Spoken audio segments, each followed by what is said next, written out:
Hi, I'm Jeff Allen. While America's manufacturing sector is enjoying a renaissance here in the U.S., owners of manufacturing businesses are facing increasing competition and other business-related challenges that may have an impact on their company's future growth. And you may be one of them, as a matter of fact.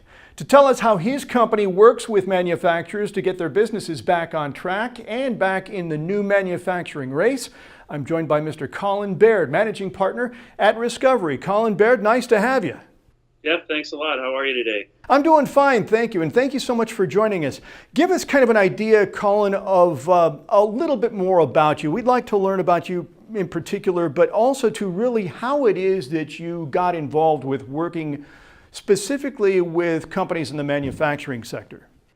Well, I'm kind of a late bloomer in life, Jeff. I actually got into lean consulting because of my curiosity and a desire to understand a lot of things, how things work.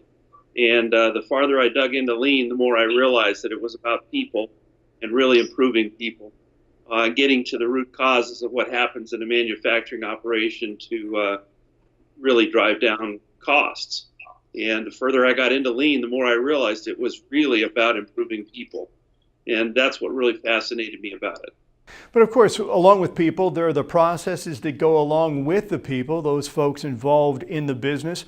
So when you go into a company, how do you assess what needs to be addressed? How do you figure out how it is that you need to help them? So we really like to spend a lot of time on the floor, walking around, just observing, paying close attention to where things are located, how people behave, how material flows within an organization. And usually that process can take some time to do that. But once you've kind of got some observations, it makes it a lot easier to understand what the real barriers are to the organization's excellence.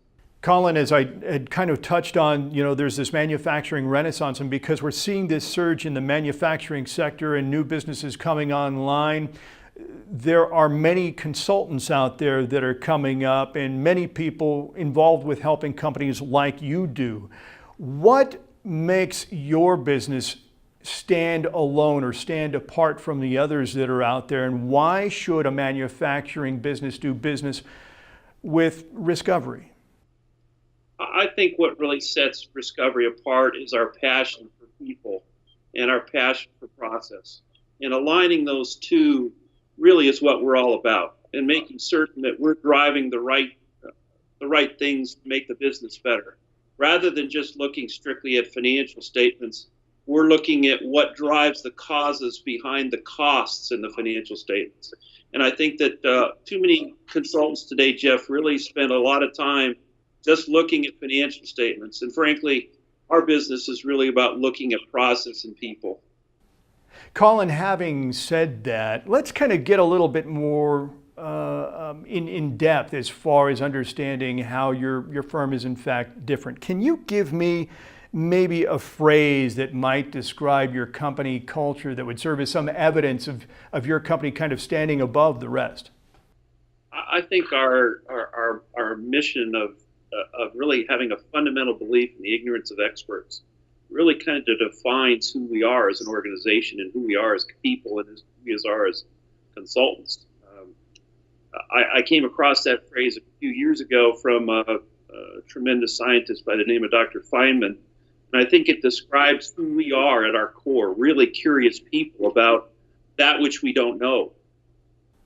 And now that's a pretty strong statement, a fundamental belief in the ignorance of experts. Why is that so important, though, Colin? I think it's important to understand that in the context of what we do as continuous improvement people, also as part of our lives, how we live our lives. Just because something appears to be as it is on the surface doesn't mean that when you start peeling back the layers of the onion, Jeff, that it is what it appears to be.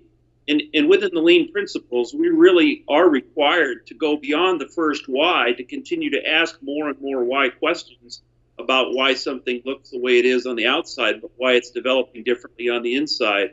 So one of the things about the fundamental belief in the ignorance of experts is really about how many layers of the onion are you going to peel back before you actually get to the real root cause of a problem. And I think that that's key to knowledge. I think it's key to learning, and I think it's key to a better America.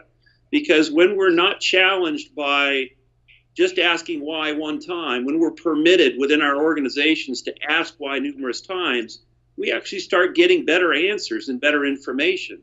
And it's really a scientific method of improving a business. It's just a little bit different take on how we go about it. And interesting enough, as we're talking, I'm kind of imagining to myself that over the years, you've had a chance to talk to many business owners and you've run into a number of situations, perhaps some of those situations where maybe a business owner or their leadership was a little bit resistant to change and resistant to kind of that idea of peeling back those layers of the onion as you talk about. Can you relate to us any kind of a story, though, maybe from your past, Colin, and working with the clients that you have in the manufacturing sector that may have revealed some things, either about the client or about yourself, some things that you discovered that you think might be useful here in our conversation today? Well, I always think discoveries about people are the most interesting things that a lean guy comes across. You know, we could go into process discussions all day long, but I think one of the more interesting stories I have, Jeff, happened to me earlier this year. I was on a long-term project with a customer in California and working very closely with team members to try to understand some problems. And we worked very, very hard with the team to improve their cycle times and make things a lot better for the team to work in. And we thought we had got to a point where we didn't need to do a lot more than we were doing. And it was kind of that point where everybody just stops and says, okay, let's move on to the next project. But unbeknownst to me, in the middle of the evening, one of the team members who I was working with, this is probably one of my proudest moments as a lean leader, she actually took the project that we were working on and she improved by about 25%. And I think what makes the difference in that was her excitement and enthusiasm level when she came in the morning looking for me, because she was so excited about what she had done to make a contribution to the organization. And I think very personally, that's why I love doing what I'm doing, because I like to see in people the possibilities of a better tomorrow, not for me, but for them.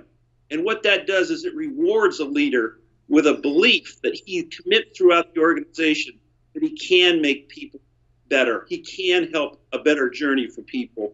So life becomes more joyful at work rather than just a simple monotonous place. We have got to bring back joy into work in America. The way to do that is to have people on their own personal discovery, not just a leader, but the employees who do the value-adding activity. They're the ones who have to be on the personal discoveries. Our jobs as leaders is to help them discover that in themselves.